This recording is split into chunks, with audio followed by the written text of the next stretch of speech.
So, sir, amidst the declining economic growth, increasing debt, political instability, and whatnot, I am genuinely curious that why did you feel the need to come to LUMS and address the students here? No, I'm sorry, it's not a humiliating question. No, I don't get humiliated by I am genuinely curious that amidst all these situations and conditions situations that are happening in Pakistan and are affecting the people, why did you feel like, what was the motive behind this invite, or rather you're coming to LUMS? I want to know. Okay, thanks.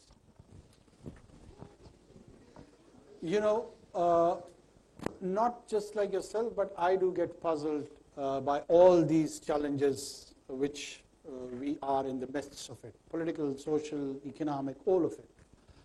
And on the top of that, I've got a role also to play, to respond to all these challenges. And while I am dispensing all these duties of my constitutional duties, I had a plan to go to all the capitals of all the provinces. And Lahore was the last, unfortunately. I did not come to Punjab. I did come to Janawala when that incident occurred, but didn't come to Punjab's capital, Lahore. And when we were discussing my visit here in Lahore, the idea to come to LUMS fascinated me so much because I wanted to see that are there genuinely people in our generation who can take up to the challenges of all that in which I find myself in the midst as in a deep crisis. You also find yourself. Because when I come across other sections of the society, I at times am not that hopeful. Let me be very honest. And I always am looking for the solution-based and answers that where and how can we get out of it, and who would be the people and the human resource and the individuals who would play a role to turn around this, because the crisis is there. No one can deny that. You might have a different approach to resolve that crisis. I may have a different approach to that. But we do need a kind of human resource and individuals who could be engineers of social change, who could be contributors towards the settlement of this crisis. And every nation and any nation has taken such paths. So where do we get our raw material? LUMS is one answer. IBA, another one. GIK, third one. And there are few others also. So this is one of the reasons that I was very much attracted towards the institution of LUMS. And I decided that I have to be here, and that's why I'm here. And I'm sorry if you are disappointed. Available, it's your choice.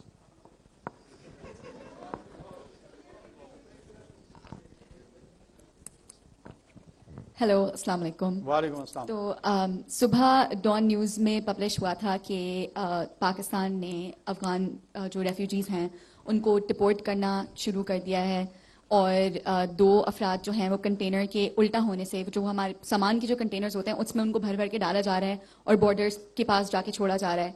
तो दो अफराद हलाक हैं, 14 ज़ख्मी हैं। As caretaker PM of the country, as the premier of the country, do you not think that this is, again, we make it seem to the rest of the world that we are so magnanimous, look, we're a poor country, we're struggling so much, but we've taken in millions of Afghan refugees and we're giving them a chance at a good life. Is this a chance at a good life? And what is your government essentially going to do to ensure that such loss of life, like we've seen this morning, does not happen, and that they're treated humanely, even if the deportation is happening, that it follows the due process of the law, and it follows refugee law as well at the same time? First of all, I get so overwhelmed and so happy when people and youngsters like yourself speak with passion. I really like it. This is the way one should be. First of all, my dear, where are you from? Are you from Lahore? Where are you from, if I may ask? Karachi. Okay. First of all, we are not sending one single refugee to Afghanistan. This is the biggest skewed presentation of our policy, which I keep repeatedly explaining to the people in my cabinet, outside the cabinet, on the TV, and give it to her. I have to explain it to her like I do it to my cabinet colleagues. There are around 5 million Afghans on this soil for last 50 years, or 40 or 45 years. And there are 3 categories of those people. The one is registered Afghan refugee, whom we have got obligation according to 1951 Geneva Convention, which, by the way, was the product of Holocaust, and it was during, not during post-Second World War, when the Holocaust was happening in Germany. The Jews were running away, and they were trying to have asylum in different parts of the world. This 1951 Geneva Convention was designed by League of Nations and then adopted by United Nations. We are, by the way, not signatory to that convention. Pakistan is a state. Let me clarify that too. Without a signatory, we have entertained those refugees for 40, 45 years. And anyone who's registered with UNHCR and our authorities as a refugee and who's residing either in the camps or otherwise is not being sent back. This is not what we are doing. Then there are people, which is around 1 or 1.2 million, who are categorized as illegal aliens. They don't have any sort of documents. They don't have travel documents. They either are here, we don't know, maybe leading a prayer in a mosque, or engaging with a terrorist, or maybe with a drug lord, or maybe contributing as a nurse in some hospital. They're both categories, good and bad both. But we are not visible to that. We don't know. I don't know whether you are a good student or a poor student. But you are a student. That's all I know. So in my system, I don't have visibility on them, and there is a need which all the countries around the world do, including Afghanistan. Including Afghanistan. If you attempt and if you try to go there without documents, without Pakistani passport, you will see what kind of experiment you get over there.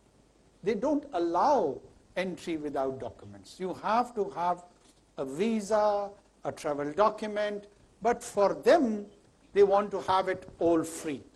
So what we have done here, that we are trying to bring them into a system, and all these illegal aliens, phase-wise, we are sending them back, encouraging them to go voluntarily, or otherwise send them back.